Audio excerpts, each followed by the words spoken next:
शिवाय नमस्तुभ्यम। दोस्तों, हर हर महादेव। स्वागत है आपका हमारे YouTube चैनल शिव और शक्ति में। पूजा घर में इन दो मूर्तियों को पास पास रखते हो तो हो जाओ सावधान। दोस्तों, आपको अपने घर के पूजा घर में यह दो मूर्तियां एक साथ भूलकर भी कभी नहीं रखनी चाहिए, नहीं तो आपको भयंकर वास्तु दोष लग जाएगा, जिसे शायद ही निवारण हो पाए। जी हाँ दोस्तों, आपको कंगाल होने में बिल्कुल भी देर नहीं लगेगी। अगर आप भी यह गलती करते हैं तो इस वीडियो को देखकर आपको सावधान हो जाने की बहुत ज्यादा जरूरत है। दोस्तों, हमारे हिंदू धर्म में प्रत्येक घर में भगवान का एक पूजा स्थल आवश्यक होता है, या फिर यूं कह लो कि एक छोटा सा प्यारा सा भगवान का मंदिर तो अवश्य ही होता है, जहाँ पर हम प्रतिदिन अपने प्रभु की पूजा अर्चना करते हैं। दोस्तों, भगवान को हम नहलाते हैं, उन्हें कपड़े पहनाते हैं, उनको चंदन लगाते हैं, उनको भोग लगाते हैं, और यह सब हम नित्य ही करते हैं, क्योंकि मित्रों, हमारे घर में बनाया हुआ जो पूजा का स्थान होता है वह एक ईश्वर से संपर्क करने का हमारे घर के लिए माध्यम होता है। दोस्तों, अगर घर में पूजा घर ना हो तो हमारे घर में सकारात्मक ऊर्जा का कभी भी संचार ही नहीं हो पाएगा, क्योंकि यही एक वह जगह होती है जो हमारे घर में संदेश सकारात्मक ऊर्जा का संचार करती रहती है। दोस्तों, हमारे घर में मौजूद देवी देवता की जो मूर्तियां भगवान से चिंतन करने का सबसे सरल उपाय यही होता है कि हम भगवान के सामने, उनकी मूर्तियों के सामने उनसे बातें करते हैं, उनकी पूजा अर्चना करते हैं, उनका ध्यान करते हैं, जिसके द्वारा हम अपने इष्ट देव से अपनी मनोकामनाएं जाहिर करते हैं। मगर दोस्तों, अक्सर कई बार आप लोगों ने ऐसा भी देखा होगा कि आपकी पूजा का आपको फल नहीं मिल रहा है। आपने भगवान की खूब सारी पूजा अर्चना की, उनके सामने आपको जो करने की जरूरत थी आपने वह सब किया, लेकिन फिर भी आपको आपकी पूजा का पूरा फल नहीं मिला। आपके घर में पूजा घर होने के बावजूद भी आपके घर में सुख शांति होती ही नहीं है। आपके घर में प्रत्येक सदस्य के बीच में लड़ाई झगड़े होते ही रहते हैं, किसी न किसी बात को लेकर, चाहे वह छोटी बात हो चाहे वह बड़ी बात हो। थोड़ी ही देर में हर एक सदस्य में विवाद हो जाता है। तो आपको बता देते हैं कि इसके पीछे का सबसे बड़ा कारण आपके घर का वास्तु दोष होता है। दोस्तों, वास्तु शास्त्र के अनुसार कहा जाता है कि घर में उत्पन्न होने वाली सभी अशुभ संकेत और नकारात्मक वातावरण का कारण मंदिर में रखी जाने वाली भगवान की मूर्तियां भी हो सकती हैं।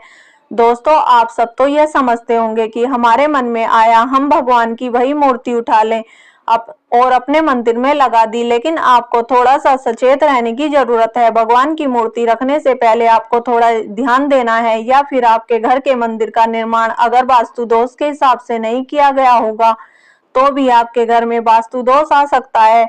तो इन सभी दोषों को दूर करने के लिए हम अपने घर में वास्तु के नियमों का पालन करेंगे तो निश्चित ही हम इन दोषों से मुक्ति पालेंगे। दोस्तों, वास्तु शास्त्र में कुछ ऐसी विधि विधान और नियम बताए जाते हैं। अगर आपने यह नियम एक तो शास्त्रीय और वैज्ञानिक दोनों आधार पर बनाए गए हैं, तो यदि आप इन नियमों का अच्छे तरीके से पालन करोगे तो इससे आपके घर में कभी भी कोई भी अशुभ घटना नहीं होगी, आपके घर में संदेश, सुख शांति और खुशियां बनी रहेंगी। दोस्तों, आपको बता दिया जाए कि घर के मंदिर में देवी देवता की मूर्ति को रखने के भी वास्तु शास्त्र में नियम बताए गए हैं। देवी देवताओं की मूर्ति हमें अपने घर में रखना वर्जित है, या किन किन देवी देवताओं की मूर्ति हमें अपने घर में एक साथ नहीं रखनी चाहिए, और किन देवी देवताओं की मूर्ति साथ में रखना बहुत ही ज्यादा शुभ होता है। दोस्तों, ऐसे ही महत्वपूर्ण नियम वास्तु शास्त्र में कहे जाते हैं। दोस्तों, आपको बता दें कि अगर हम नियमों का पालन आपने ठीक से नहीं किया तो इससे आपके घर में दुख, गरीबी, दरिद्रता का वातावरण हो जाएगा। घर से सकारात्मक ऊर्जा चली जाएगी और घर में नकारात्मक ऊर्जा अपना स्थान बना लेगी, जिससे परिवार के लोग एक दूसरे से लड़ाई झगड़ा करेंगे और वह सदैव निराशा और दुखी रहने लग जाएंगे, और साथ ही इससे आपके घर में आर्थिक तंगी भी बनी रहेगी। इसके बिना किसी कारण से आपके घर में धन धान्य का खर्चा बढ़ जाएगा। दोस्तों, बहुत ज्यादा परिश्रम करने के बाद भी आपको किसी भी तरह की सफलता नहीं मिलेगी। ऐसी बहुत सी परेशानियां वास्तु दोष के कारण हमारे घर में जन्म ले लेती हैं। तो दोस्तों, ऐसा ना हो इसके लिए हम जान लेते हैं कि वास्तु शास्त्र के हिसाब से हमें घर के मंदिर में आखिर में किन किन देवी देवताओं की मूर्तियां रखनी चाहिए और किन किन देवी देवताओं की मूर्तियां भूल कर भी नहीं रखनी चाहिए। इसके साथ ही सुख समृद्धि की प्राप्ति के लिए हमें कौन कौन से देवी देवताओं की मूर्तियां एक दूसरे के पास में अवश्य रखनी चाहिए। तो वास्तुशास्त्र के अनुसार अगर आप कुछ विशेष देवी देवताओं की मूर्तियों को एक दूसरे के पास में अपने घर में मंदिर में रख लेंगे तो इसके आपको बहुत सारे अच्छे परिणाम प्राप्त हो सकेंगे। मगर इसके साथ ही अगर आपने कुछ देवी देवताओं की मूर्तियों को अपने घर के मंदिर में एक साथ रख लिया तो इससे आपको बहुत ही ज्यादा अशुभ परिणाम देखने को मिलेंगे, क्योंकि दोस्तों हमारे शास्त्रों में कुछ ऐसी देवी देवताओं की मूर्तियां एक दूसरे के साथ रखने से मना किया जाता है।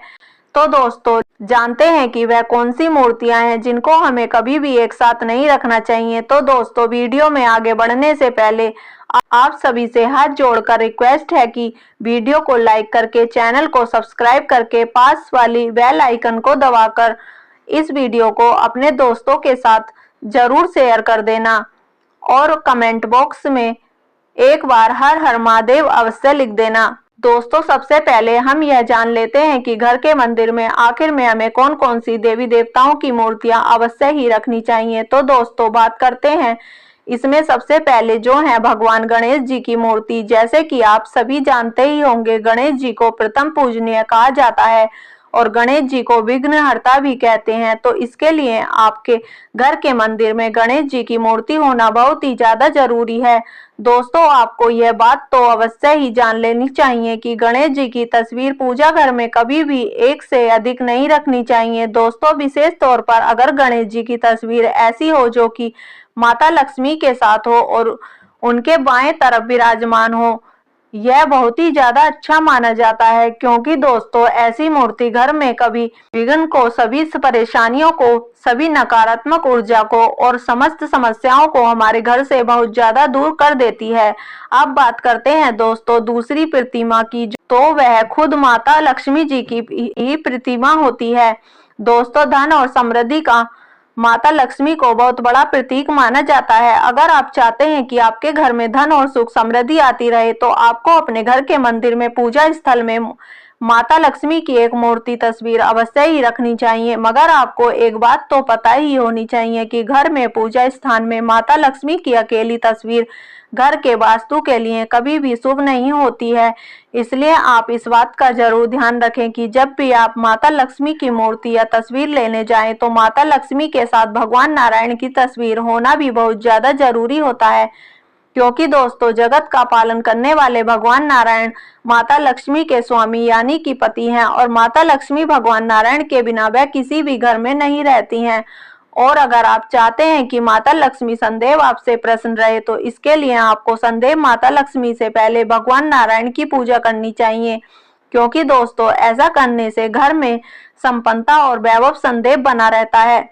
अगर आप पहले भगवान विष्णु फिर माता लक्ष्मी की पूजा करेंगे तो ऐसे में माता लक्ष्मी के साथ भगवान नारायण भी आपसे बहुत ज्यादा प्रसन्न रहेंगे। दोस्तों साथ ही ध्यान रखना है कि धन प्राप्ति के लिए आपको माता लक्ष्मी और भगवान गणेश जी की संयुक्त रूप से पूजा अवश्य ही करनी चाहिए। दोस्तों चलिए अब बात करते हैं तीसरी तस्वीर की, तो वह है संकट मोचन महाबली हनुमान जी की। दोस्तों प्रतिमा वास्तु की माने तो घर के मंदिर में हनुमान जी की यह मूर्ति या तस्वीर आपको जरूर रखनी चाहिए। घर के सभी वास्तु दोष, घर के लड़ाई झगड़े सभी खत्म हो जाते हैं। और दोस्तों इसके साथ ही घर पर अचानक ही अगर कोई संकट आने वाला होता है तो वह भी संकट मोचन महाबली हनुमान जी यानी कि बजरंग बली की कृपा से उनकी पूजा करने से हमारे घर में आने वाला संकट टल जाता है। दोस्तों इसी के साथ ही आप इस बात का भी ध्यान रखें कि हनुमान जी को आपको हमेशा बैठी हुई मूर्ति स्थल में तस्वीर लगानी चाहिए। इससे घर में संदेह, सुख, शांति और समृद्धि आती रहती है। दोस्तों चलिए अब जानते हैं चौथी तस्वीर या मूर्ति के बारे में। दोस्तों भगवान राम दरबार की तस्वीर आपको अपने घर में जरूर रखनी चाहिए।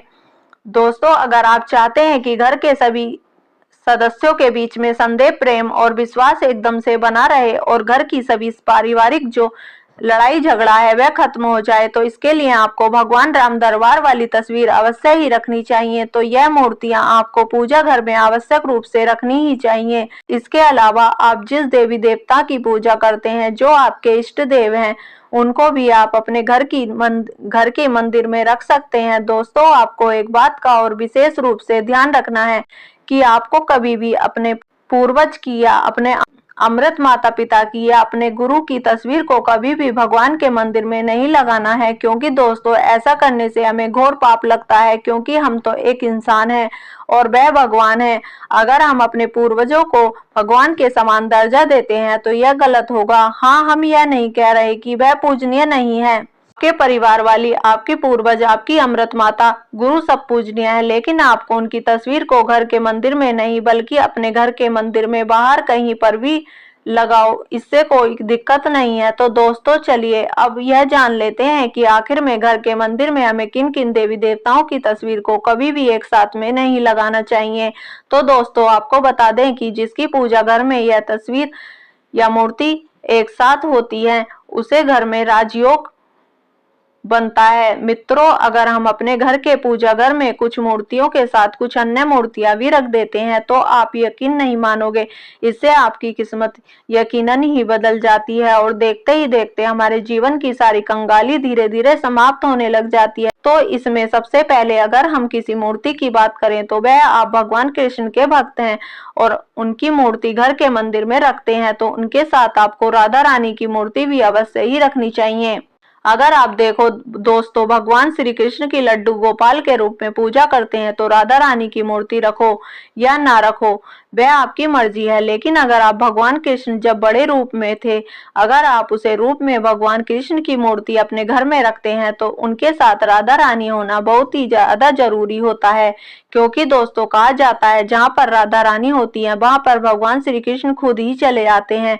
दोस्तों अगर हो सके तो आप भगवान श्री कृष्ण और राधा रानी की जुड़ी हुई मूर्ति ही खरीद कर लाएं और अपनी पूजा घर में रखें, क्योंकि यह मूर्ति जो है वह प्रेम की मूर्त होती है और जिस घर में उनकी तस्वीर या मूर्ति लगी होती है उसे घर में पति पत्नी में, बाप बेटी में, माता पिता में या परिवार के किसी भी सदस्य में लड़ाई झगड़ा नहीं होता है। बीच में संदेह ऐसे ही भगवान कृष्ण और राधा रानी की तरह प्रेम बना रहता है और इससे घर में संदेह धन धान्य की वृद्धि होती रहती है। अब बात करते हैं दोस्तों की किन भगवान की मूर्ति या फिर तस्वीर हमें पूजा घर में कभी एक साथ में नहीं लगानी चाहिए। तो आपको बता दें कि पूजा घर में हमें कभी भी भगवान विष्णु और भगवान शंकर और भगवान ब्रह्मदेव की तस्वीर एक साथ भूलकर भी नहीं लगानी चाहिए, ना ही कभी इन तीनों देवताओं की एक साथ हमें पूजा करनी चाहिए। दोस्तों इसके पीछे भी एक कारण है कि तीनों देवताओं की पूजा पद्धति से अलग अलग होनी चाहिए, क्योंकि भगवान नारायण की पूजा तुलसी पत्र के बिना अधूरी मानी जाती है। अगर आप भगवान नारायण की पूजा कर रहे हैं और अगर आपने उसे पूजा में तुलसी का पात्र नहीं रखा है तो समझो वह पूजा पूरी नहीं होगी। और वहीं पर अगर देखा जाए तो भगवान भोलेनाथ पर कभी भी तुलसी का पत्ता भूल कर भी नहीं चढ़ाया जाता है। दोस्तों शास्त्रों में बताया जाता है कि ब्रह्मदेव की पूजा करना घरों में वर्जित होता है। ब्रह्मदेव की पूजा करना हमारे घर में अश्वेत का प्रतीक होता है। आपने देखा होगा कि कभी भी किसी भी घर में ब्रह्मदेव की कभी पूजा नहीं होती है, तो इसलिए अगर आपके घर में इन देवताओं की एक साथ प्रतिमा रखी है तो आप अपने घर में तुरंत ही उनको अलग रख दें। अगर आपको इन तीनों देवी देवताओं की तस्वीर एक साथ अपने घर में लगाकर रखनी है तो आप घर में मंदिर में इन्हें हटा दें। इन देवी देवताओं की तस्वीर कभी भी भूल कर भी एक साथ नहीं लगानी चाहिए। तो दोस्तों यह थी वह जानकारी जो आपको संदेह ध्यान रखनी चाहिए। यह बहुत ही महत्वपूर्ण जानकारी है, आपको YouTube पर कहीं पर भी यह जानकारी नहीं मिलेगी। अगर आपको यह जानकारी पसंद आई हो तो कमेंट बॉक्स में हर हर महादेव अवश्य लिखकर जाना। धन्यवाद।